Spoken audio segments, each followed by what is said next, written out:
அந்த டிஎன்பிசி தேர்வுல கூட முறையாக நடத்தப்பட முடியல. ஏன்னா இதுவரைக்கும் தமிழக வரலாறுலயே டிஎன்பிசி தேர்வு அறிவிக்கப்பட்டு ரத்து செஞ்சது கிடையாது. டிஎன்பிசி தேர்வுல சரியா முறையாக செய்யாத காலத்துல அந்த தேர்வை ரத்து செய்த ஒரே அரசாங்கம் திமுக அரசாங்கம். இந்த பகுதியில அத்திக்கட அவனாசி திட்டத்தை நிறைவேற்றி கொடுத்தது அதிமுக.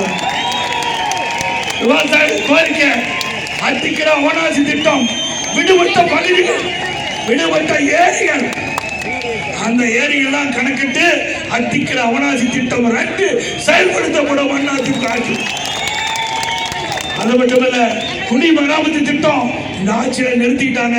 அதிமுக ஆட்சிக்கிற பொழுது மழை காலத்தில் பெய்கின்ற நீர் முழுவதும் சேமித்து வைக்கின்ற விதமாக ஏரி குளம் குட்டையெல்லாம் நாங்கள் தூர்வாரி இருந்தோம். அதனால மழை காலத்துல பெய்கின்ற நீர் முழுவதும் சேமிச்சு வச்சோம். இந்த ஆட்சியில அதை ரத்து செஞ்சு விட்டாங்க. மீண்டும் அதிமுக ஆட்சி வந்த உடனே குடிமராமத்து திட்டம் தொடரும்.